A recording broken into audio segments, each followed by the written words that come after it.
Vamos partir agora para a nossa segunda etapa do estudo da nossa disciplina aqui de eletromagnetismo. A gente vai falar agora de campo elétrico em meios materiais e como é que ele influencia esses meios e quais fenômenos ocorrem quando a gente submete um campo elétrico em diferentes meios.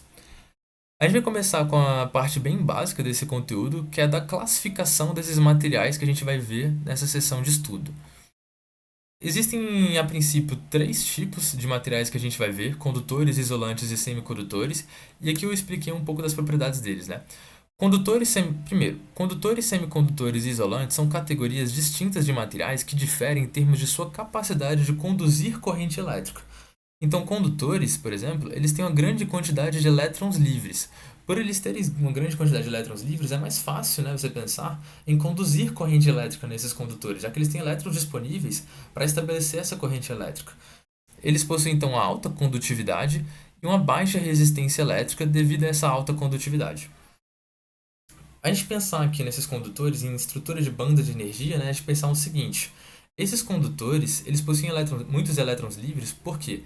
Porque a quantidade de energia necessária para arrancar um elétron da sua camada de valência dos átomos que compõem esse condutor é uma energia muito mais baixa comparado a outros materiais.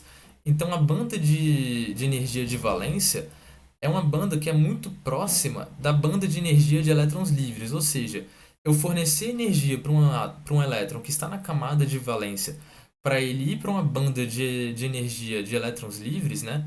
Eu preciso fornecer pouca energia para isso ocorrer. Ou seja, eu consigo fornecer uma pouca energia para arrancar um elétron da camada de valência de um condutor e fazer ele se tornar um elétron livre.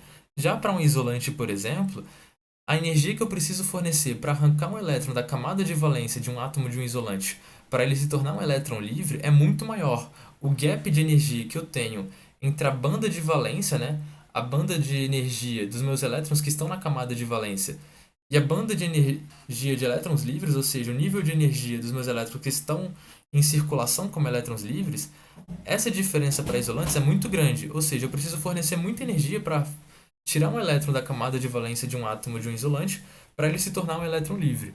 Com isso, os isolantes eles têm poucos elétrons livres, uma baixa condutividade e uma alta resistência elétrica. Se vocês não entenderam essa parte que eu falei de banda de energia e afins, o principal que vocês precisam entender é que condutores eles possuem uma grande quantidade de elétrons livres, então a gente consegue estabelecer uma corrente elétrica mais facilmente neles. E os isolantes eles têm poucos elétrons livres, então a gente estabelece uma corrente elétrica com maior dificuldade. Ele tem uma alta resistência elétrica e uma baixa condutividade. E semicondutores, né? O que são semicondutores? Eles possuem características intermediárias entre materiais condutores e isolantes.